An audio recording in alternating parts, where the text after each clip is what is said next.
खुशामदीद मेरे प्यारे साथियों, एक आदमी की बड़ी तमन्ना थी कि शैतान से मेरी मुलाकात हो और उससे बात करूं। एक बार उसकी मुलाकात शैतान से हो ही गई। उस आदमी ने देखा कि शैतान के पास बहुत से जाल हैं। उस आदमी ने पूछा, तुम कौन हो? कहने लगा, मैं शैतान हूँ। उस आदमी ने जालों की तरफ इशारा करते हुए पूछा कि ये सारा कुछ क्या है, किस लिए लादे फिरते हो? शैतान कहने लगा कि ये फंदे हैं और जाल हैं जिसमें मैं लोगों को जकड़ता हूँ। उस आदमी ने पूछा कि मेरे लिए कौन सा जाल है? शैतान कहने लगा कि तेरे लिए किसी जाल की जरूरत ही नहीं है। उसने कहा, वाह, मैं ऐसा भी जाहिल नहीं हूँ कि जाल के बगैर ही तेरे हाथ आ जाऊं। शैतान ने कहा, अच्छा देख लेना। इतना कहकर शैतान वहां से चला गया और बात आई गई हो गई। उसके बाद वह आदमी अपने घर की तरफ रवाना हुआ। रास्ते में एक दरिया था। जब वह दरिया के किनारे पहुंचा तो नाव जा चुकी थी, लिहाजा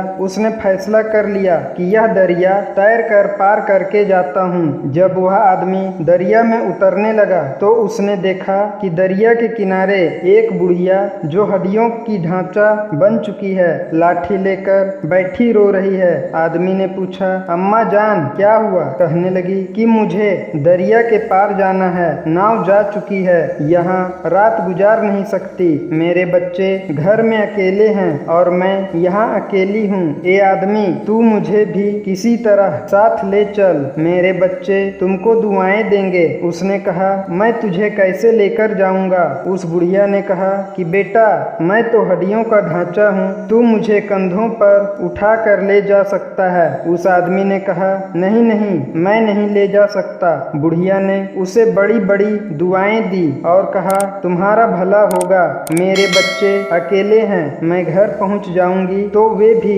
तुझे दुआएं देंगे। अब उस आदमी के दिल में बुढ़िया के लिए हमदर्दी आ गई। उसने कहा, अच्छा चलो, मैं आपको उठा लेता हूँ। पहले तो उस आदमी ने सोचा कि इस बुढ़िया को कमर पर उठा लेता हूँ, लेकिन फिर सोचने लगा कि अगर कहीं फिसल गई तो मेरे लिए आफत बनेगी। लिहाजा वो आदमी कहने लगा कि ए बुढ़िया, चलो मेरे कंधों पर बैठ जाओ। वह बुढ़िया को कंधों पर बिठाकर दरिया के अंदर दाखिल हो गया। चलते चलते जब वह दरिया के बिल्कुल बीच में पहुंचा तो बुढ़िया ने उसके बाल पकड़कर खींचे और कहने लगी कि ए मेरे गधे, तेजी से चल। वह आदमी हैरान होकर पूछने लगा कि तू कौन है? उसने कहा, मैं वही हूँ जिसने तुझसे कहा था कि तुझे काबू में करने के लिए किसी जाल की जरूरत नहीं है। मैं शैतान हूँ। अब देख कि तुझे मैंने बगैर जाल के कैसे फंसाया। तुझे नजर नहीं आ रहा था